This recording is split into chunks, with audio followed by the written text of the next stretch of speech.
Bismillahirrahmanirrahim. Assalamualaikum warahmatullahi wabarakatuh. Nama saya Ladodi dengan NIM 18650-019. Oke, kali ini saya akan mereview materi penjadwalan. Langsung saja, diagram PERT. Pada awalnya, PERT yang sederhana digunakan untuk menjelaskan kegiatan yang berurutan dengan menggunakan serangkaian anak panah. PERT juga menunjukkan kegiatan yang berjalan secara serentak. Sederetan kegiatan seperti A, B, C, G disebut suatu jalur atau path. Jika ada jalur atau bagian jalur yang berjalan secara paralel, seperti jalur B, C, dan jalur D, E, F, maka kegiatan B dan C dapat dikerjakan secara serentak dengan kegiatan D, E, dan F.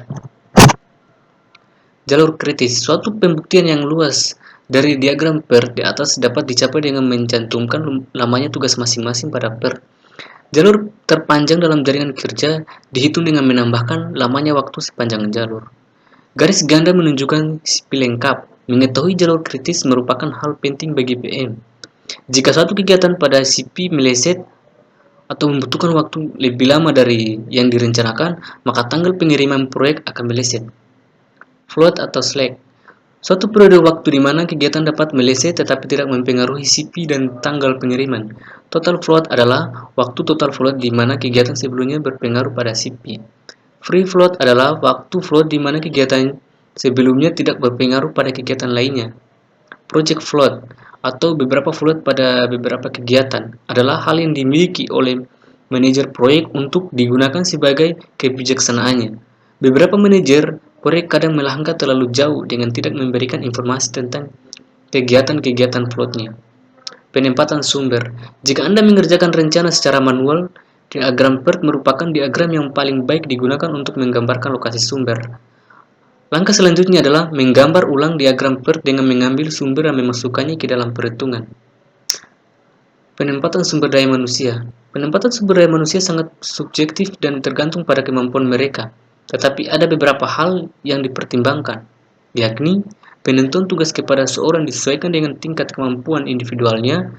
Jangan memberikan tugas yang mudah kepada para ahli, jangan memberikan tugas yang rumit kepada para pemula.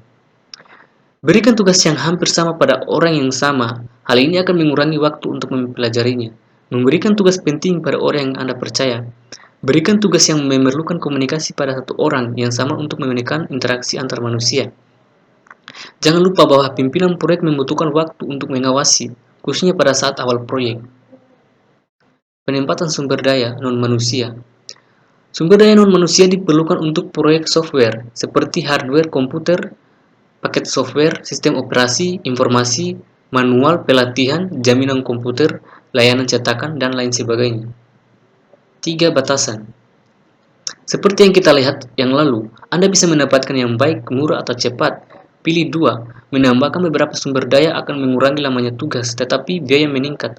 Memindahkan orang yang dipercaya dari kegiatan yang rumit tetapi kegiatannya pendek ke dalam kegiatan yang lama mungkin mengurangi waktu secara keseluruhan, tetapi ini akan membahayakan seluruh proyek jika kualitas pada tugas yang pendek dikurangi. Jadwal atau diagram Gantt. Diagram Gantt adalah diagram batang yang menunjukkan waktu. Disebut Gantt karena ditemukan oleh Henry Gantt. Langkah-langkah untuk menggambarkan Gantt adalah: langkah 1. Gambarlah satuan waktu di posisi atas. Pilih satuan waktu sehingga Anda memerlukan tidak lebih dari 2 diagram. Anda akan melihat bahwa Gantt adalah buku penuntun bagi manajer proyek. Langkah 2. Beri tanda pada kalender semua kejadian di posisi bawah. Langkah 3. Dari PERT pada gambar 14.7 jadwalkan setiap kegiatan. Mulailah dengan kegiatan pertama, fase definisi. Gambarkan dalam bentuk batang, sama panjangnya dengan 1 hari pada PERT. Langkah 4. Jadwalkan kemungkinan tugas untuk setiap kegiatan. Tanya pada diri Anda sendiri, apakah ada pekerjaan yang akan diperpanjang waktunya untuk tugas khusus ini? Langkah 5. Ulangi kembali langkah 3 dan 4. Jadwalkan semua tugas-tugas dalam PERT dari kiri ke kanan dan dari atas ke bawah untuk tugas-tugas yang paralel. Langkah 6. Beri tanda semua kejadian-kejadian penting. Beri tanda kejadian penting utama yang menunjukkan penyelesaian dari kejadian penting dan produk-produk. Oke, itu saja. Lebih dan kurangnya mohon dimaafkan. Wassalamualaikum warahmatullahi wabarakatuh.